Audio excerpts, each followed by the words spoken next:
vamos a meternos de lleno en una historia increíble. ¿Cómo es posible que la idea de un solo monje, uno solo, hiciera saltar por los aires 1000 años de unidad religiosa en Europa? Pues sí, es una historia de fe, de poder y de una revolución que, de verdad, cambió el mapa del mundo para siempre. Vale, para entender todo esto, lo primero es viajar en el tiempo. Miren este mapa. Antes del siglo XVI, casi toda Europa occidental, estaba unida. Unida por una sola fe, una sola iglesia con su centro en Roma. Era, por así decirlo, un continente con un mismo latido espiritual.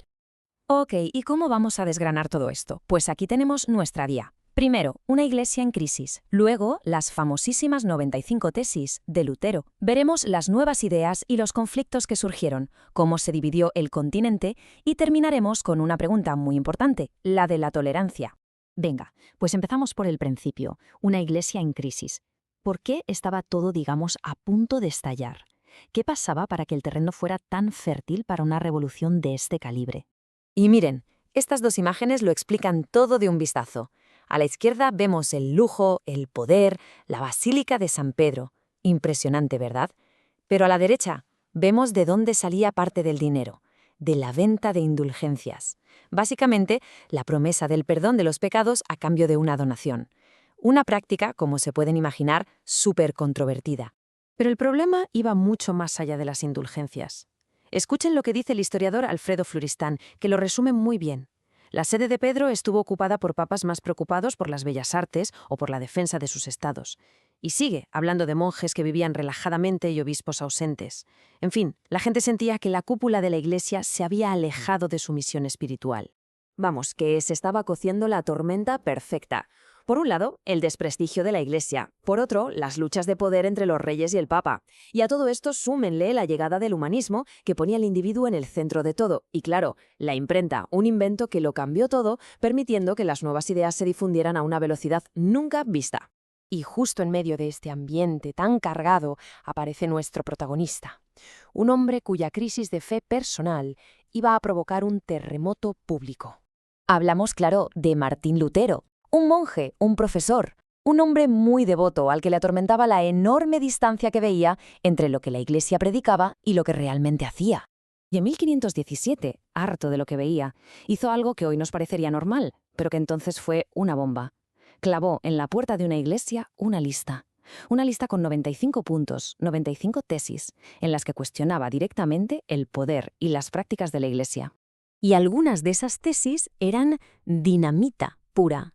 Lean esta, la número 86.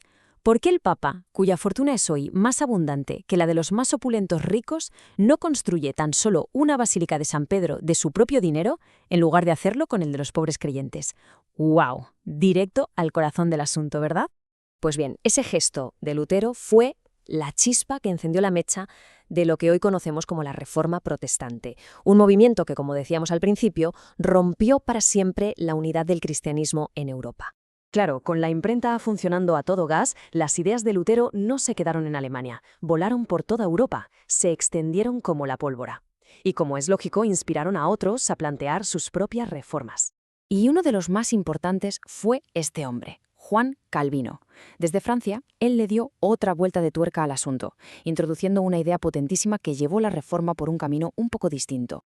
La gran idea de Calvino es la de la predestinación. ¿Qué significa esto? Pues, en pocas palabras, que Dios ya ha decidido desde el principio de los tiempos quién se va a salvar y quién no. Y esto, que suena muy teológico, tuvo un impacto social y económico brutal. ¿Por qué? Porque la burguesía, la gente de negocios que empezaba a prosperar, vio en su éxito una señal, una posible señal, de que ellos eran los elegidos por Dios. Evidentemente, el poder no se quedó de brazos cruzados. La Iglesia y el imperio contraatacaron. En esta imagen vemos un momento clave. El emperador Carlos V convoca a Lutero y le exige que se retracte, que diga que todo lo que ha escrito está mal. ¿Y qué hizo Lutero? Se negó en rotundo. Y en ese momento lo que era una disputa religiosa se convirtió en una crisis política de primer orden. Y después de esa negativa de Lutero, ya no había vuelta atrás. Se había cruzado el punto de no retorno. Lo que vino después fueron décadas y décadas de conflictos, de guerras de religión y de una división política brutal en toda Europa. Fíjense en esta cronología que resume muy bien cómo fue escalando todo. Empezamos en 1517 con las tesis de Lutero. Saltamos a 1521 a la dieta de Worms, donde se niega a retractarse. Luego, en 1530, la dieta de Augsburgo, que ahonda más la herida. Y llegamos a 1555, a la paz de Augsburgo, el momento en que se certifica el fin de la cristiandad unida. Esta paz de Augsburgo es fundamental. ¿Por qué? Porque fue un tratado que por primera vez permitía a los príncipes alemanes elegir la religión de su territorio, o católicos o luteranos, o sea que se reconocía oficialmente al protestantismo. La idea de una única Europa cristiana se había acabado, para siempre. Vale, y todo esto que pasó hace 500 años, ¿por qué nos sigue importando hoy? Pues vamos a conectar esta historia con una idea que nos toca muy de cerca. Porque todas esas guerras de religión que fueron terribles y devastadoras, al final enseñaron a Europa una lección muy dolorosa pero vital, que de alguna manera hay que aprender a convivir con gente que piensa y que cree en cosas distintas. Y con esto llegamos a la reflexión final. Después de haber visto las consecuencias tan brutales de la intolerancia, ¿qué entendemos hoy por tolerancia religiosa?